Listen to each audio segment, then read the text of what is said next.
Bonjour, bienvenue à Minute de Communion. Votre part, notre part, c'est la vie et l'immortalité en Christ Jésus. Alléluia.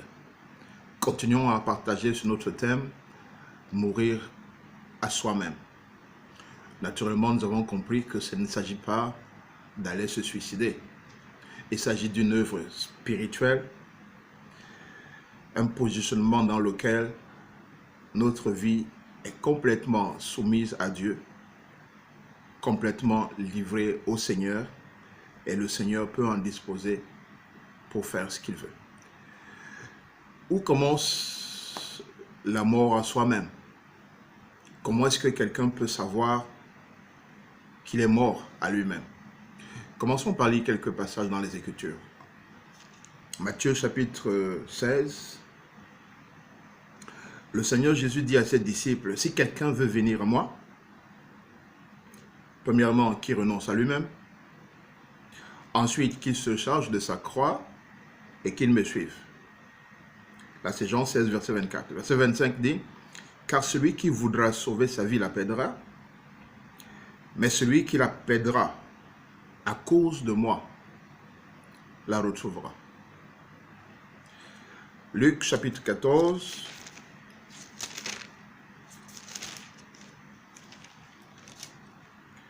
au verset 26, il est écrit, si quelqu'un vient à moi, sans me préférer à son père, à sa mère, à sa femme, à ses enfants, à ses frères et à ses sœurs, et même à sa propre vie, il ne peut être mon disciple. Le verset 33, Jésus dit, après avoir parlé, conclut en disant, ainsi donc, quiconque d'entre vous ne renonce pas à tout ce qu'il possède, il ne peut être mon disciple. Premièrement, est-ce que vous croyez que cette parole que nous venons de lire, un être humain, un enfant de Dieu, peut vivre ça? Naturellement, l'esprit religieux vous dira non. Mais pourtant, cette parole est aussi actuelle. Cette parole est tellement vivante. Elle est puissante, elle est vivante. C'est comme si Jésus vient de l'énoncer. Et c'est là justement que Dieu nous attend. Jésus ne ment pas. S'il dit que nous, si nous ne faisons pas ces choses-là, si nous ne sommes pas à cette position-là, nous ne pouvons pas être son disciple, c'est que c'est vrai. Donc, débarrassons-nous de cet esprit religieux qui pense qu'un être humain, on ne peut pas vivre ça. L'esprit religieux dira, c'est trop dur. C'est pas possible. Mais c'est possible, frère, parce que Dieu ne ment pas. Alors, où est-ce que mourir à soi commence? Comment est-ce qu'on sait qu'on est mort à soi-même? Prenons l'exemple d'un cadavre. Le cadavre ne parle pas, il ne réagit pas, il ne se plaint pas, il ne pleure pas, il ne revendique pas. Une personne qui est morte à elle-même, c'est une personne qui est complètement livrée au Seigneur. C'est cette personne qui est à cette place où elle n'a plus de résistance pour faire la volonté de Dieu. Quand on n'a plus la force de poser une quelconque résistance pour faire la volonté de Dieu. C'est cette place là où on ne raisonne pas, on ne calcule pas pour faire ce que Dieu demande. C'est cette place là où on éprouve la joie à souffrir pour Christ.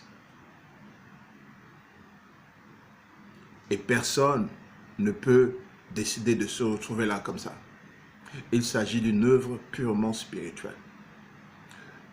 Vous êtes mort à vous-même quand vous n'avez plus de résistance, quand vous ne discutez plus, quand vous ne bagarrez plus pour faire la volonté de Dieu dans un domaine, quand la seule force qui vous reste, c'est de dire, oui Seigneur, comme Jésus, non pas ma volonté, mais la tienne.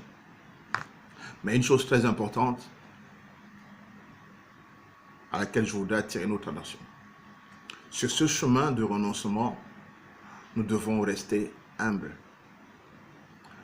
Pourquoi? Parce que nous ne mourrons pas tous de la même façon.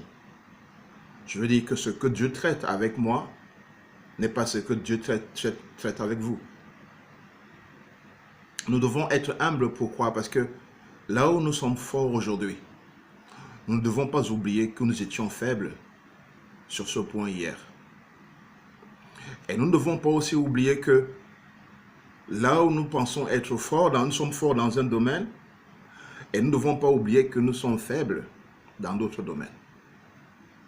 Mais aussi, nous ne devons pas oublier que il y a des gens qui sont forts dans un domaine où nous-mêmes nous sommes faibles.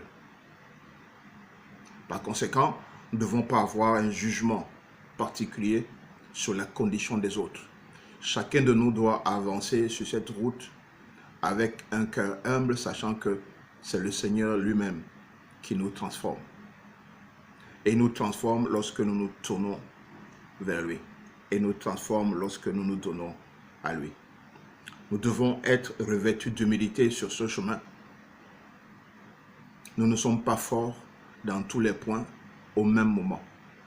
Il y a des points où nous sommes forts et d'autres où nous sommes faibles. Il y a des gens qui sont forts sur les points où nous sommes faibles.